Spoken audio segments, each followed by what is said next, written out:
Let's talk about this AstraZeneca post and why discernment matters. I'm just using this one as an example because I see things like this daily. It's one of the reasons why I have to go off social media for months at a time, because literally I can't poker face every day.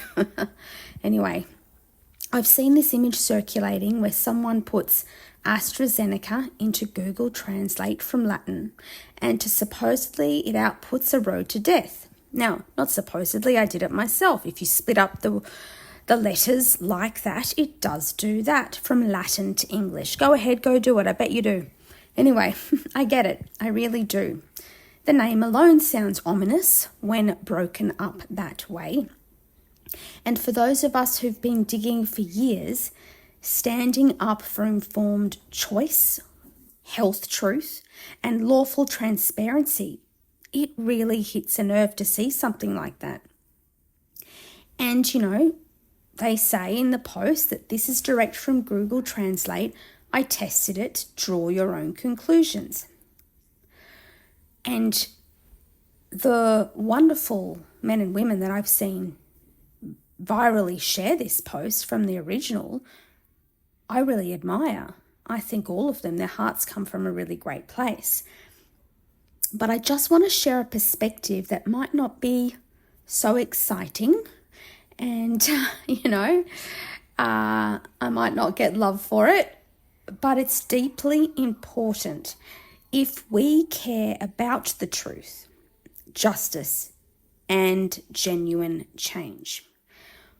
We need to have a little bit of discernment over drama because, yes, at first glance, it looks very convincing.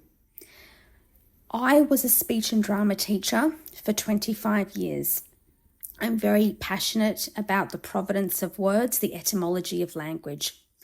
And so, to be honest, I really thought at first glance this is a stretch linguistically and common sense, logically.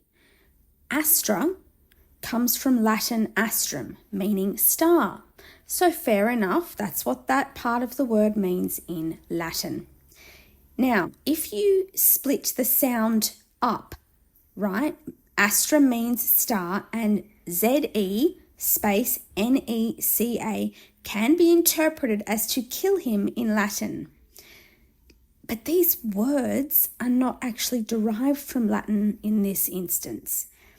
They are derived from a completely different language pool. Now, although Swedish is far, far, far removed, it does have Latin derivatives. But the words Astra and Zeneca are not Latin in origin or intent in this specific case. The word Zeneca is a made-up corporate name invented by ICI in the 1990s. Now, for those of you who say, but this plan has been, in the making for a really long time, and in the 90s they probably created the name. I just want you to sit and use your intelligence and also how corporate branding works. I also worked in marketing for a long time. Sit inside your own mind, feel it in your gut. It doesn't have linguistic roots in Latin, Greek, or Swedish, actually. It was chosen precisely because it was linguistically neutral for global branding at the time. When you force fragments of brand names through a translator and don't even put the actual word, you're actually splitting it up phonetically to make it 3 different words, and interpret the results literally and put in another language that has nothing to do with this, it opens the door to confirmation bias, not truth. Now, why does this matter? Don't I have something better to do on a Sunday? You may think, why am I so focused on this topic?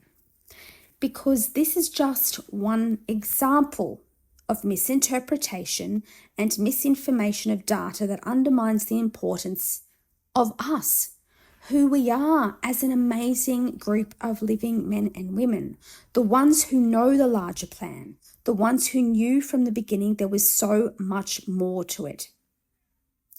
I'm definitely someone who digs.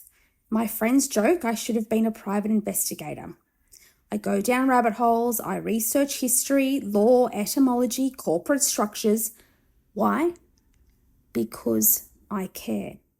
I care about informed consent, autonomy, and the underbelly truths that rarely make it to the public eye. I am a big no to the majority of what Big Pharma creates, sells, and stands for. I am truly on the side that believes those shots were never to immune anyone from anything. But for that very reason, I've also learned this. We don't help our cause by sharing stuff that can't stand up to scrutiny.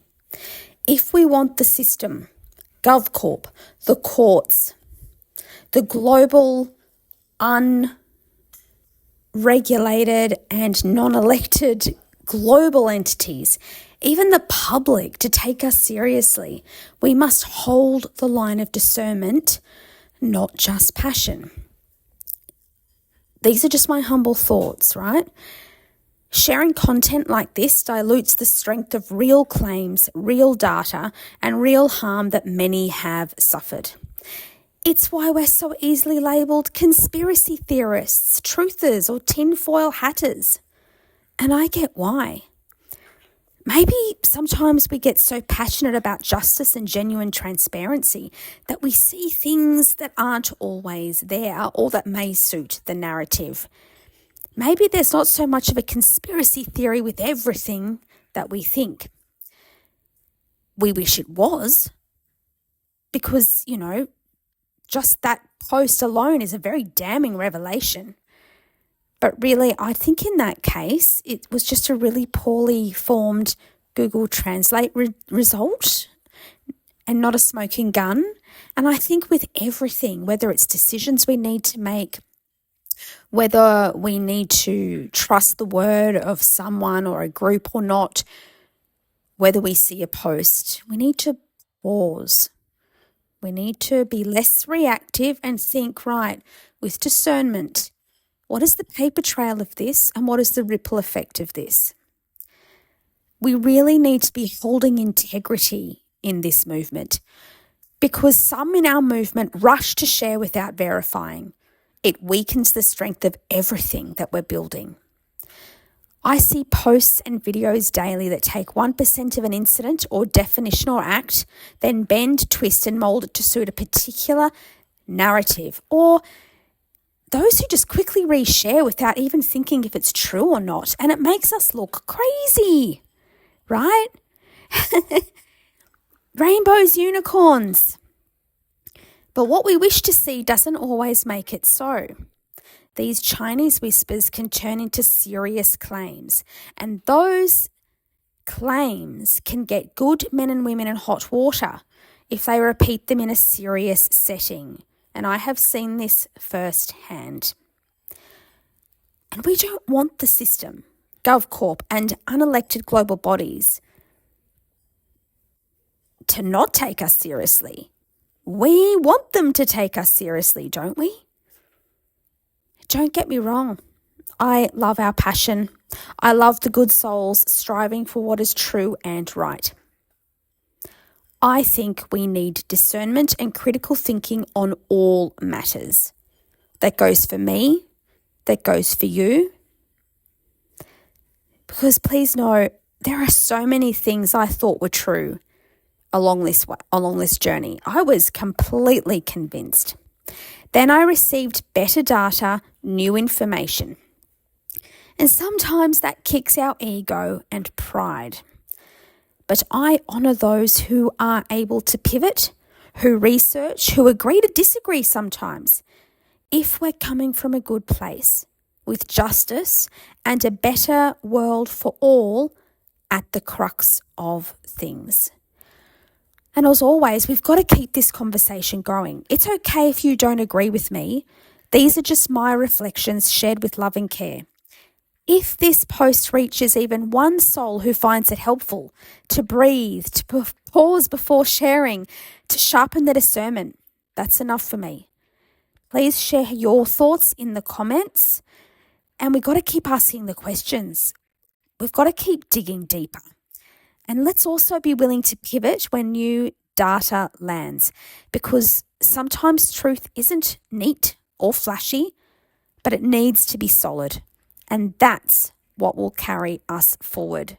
If you're aligned with some of the things I share regularly, please subscribe to this channel. We are actually a project of an unincorporated association based on international law.